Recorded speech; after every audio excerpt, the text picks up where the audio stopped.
They called it the land of fire and ice. But the Vikings? They saw a launching pad to conquer the unknown.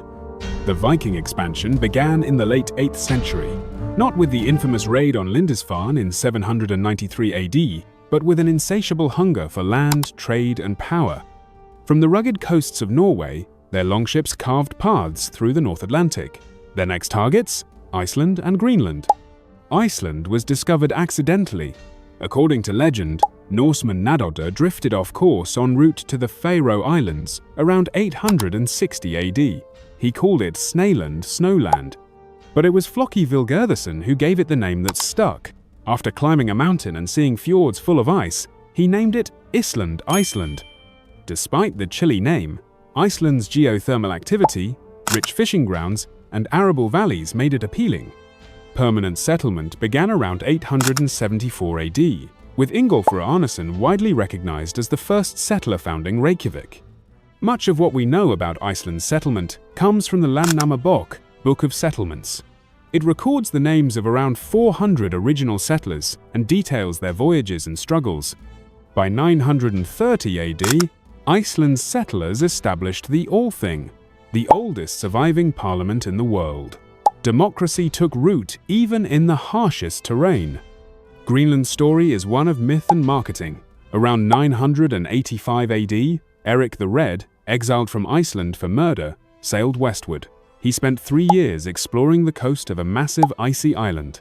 When he returned to Iceland, he called it Greenland.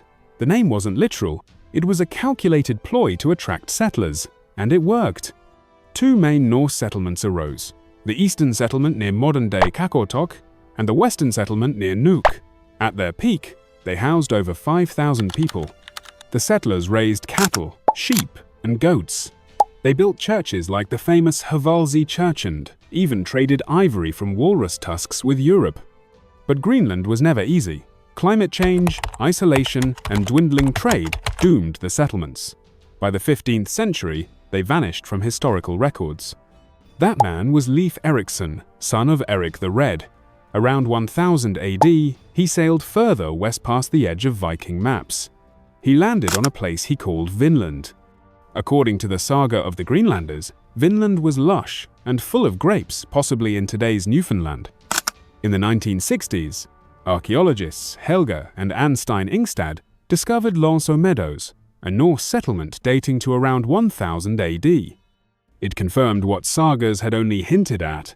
Vikings reached North America centuries before Columbus. Ironworking, boat repair, and timber storage took place here, but the colony didn't last. Tensions with indigenous peoples, possibly the Beothukalong with logistical issues, forced the Vikings to abandon Vinland. The Norse sagas blend fact and folklore. They speak of fierce battles with Skrælings, indigenous peoples, of dreams and omens, of lands teeming with wildlife. Though the Viking presence in North America was short-lived, it marked the farthest extent of their seafaring empire. The Viking expansion was never just about raiding. It was migration, it was trade, it was survival.